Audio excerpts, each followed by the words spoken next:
It's time for another Stephen King review world. So today I'm going to talk about the TV film Salem's Lot. That came out in 1979.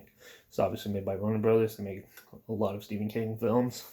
And this one's made for TV. I can't remember what channel, or I don't know what station it was. I wasn't born then. Yeah, it came out November 17th, 1979. And started by Toby Hooper. Now, if you don't know who that is, he's the crazy guy who made the Texas Chainsaw Massacre, the original, and then later on would work with Steven Spielberg to make Poltergeist. So those are just some of his big movies. This one is this 3-hour vampire epic TV movie. Sounds a lot. I might spoil some of this. I don't know what would be considered a spoiler, so just so you know, I might ruin some of this for you.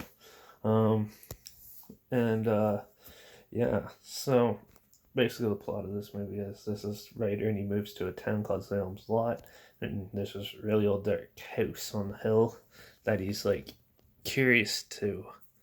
He's interested in, so he looks into it and talks to his townsfolk, and all of them are a little weird and stuff, and they kind of shine hints to what's going on there, and but the whole first half of the film is just character build up in him, building on the mystery of like why are these people acting weird, and the writer character goes out and tries to figure it out.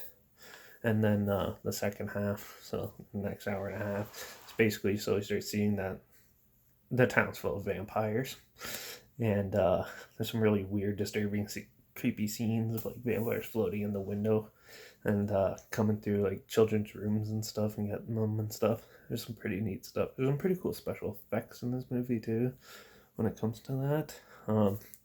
But yeah, I was a little skeptical because I wasn't even sure what this movie was about when I started watching it. And then halfway through, I got some pretty cool practical effects and stuff. There's a little long character build-up scenes in this, which is alright. But they can get a little boring. But overall, it picks up quite a bit in the second half. And yeah, so basically you see like the main vampire. I can't remember that name of what they named him, but he's basically a blue-faced vampire out trying to get the main character. And this boy that you see halfway through the film, we've seen the children vampires, tries to go to the house and put a stake through his heart and stuff. And it's all about like them coming to get these strangers coming together to beat this evil. And there's your typical plot twists and stuff like that, but they're nothing significant to the story, I find. But overall, it was a pretty well done film, especially TV movie. I thought this one was pretty well done. It's spooky, it's a little dated, but overall, it's a good time. So I'd probably give this one about a 4 out of 5. It's not perfect, but it's definitely above some of the other ones I've reviewed recently. But yeah, I can't remember any of the stars or anything like that. And it's just a good film. It's another Stephen King film, so good adaptation. I haven't read the book, so I can't tell you how the differences of it. But overall, I thought it was pretty good, and I think it gets overlooked a lot.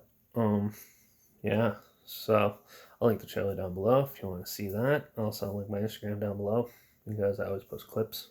I always say this in every video. I post clips on my story. So if you want to see what future reviews I might be doing, hear my opinions on it, follow me there. Also subscribe to here if you like hear my opinions.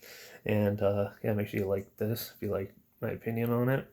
And yeah, I don't have very many complaints about this film. I thought it was just a good, more darker vampire film.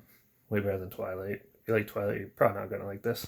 But, you know, it's good. It's up there with, like, Fright Night and stuff, Near Dark and stuff like that. So, if you like that stuff, you like this one. Maybe even The Lost Boys, so just dial too. You'll probably like this one too. Comment down below if you've seen this, what you thought. I'd love to hear about that. And also comment future TV films, Stephen King films, horror films, whatever you want. If you want to hear my opinions on them, comment them down below too. And yeah, but yeah, that's Salem's Lot. That's what I thought about it. Most of these movies I don't have very much to say because most of them are just the same, generic, just a little different. So I'd say give this one a go. Check it out. There's relatable characters and everything in this, so it still holds up to this day. So yeah, and if you see a vampire child or a vampire floating at your window, don't let them in.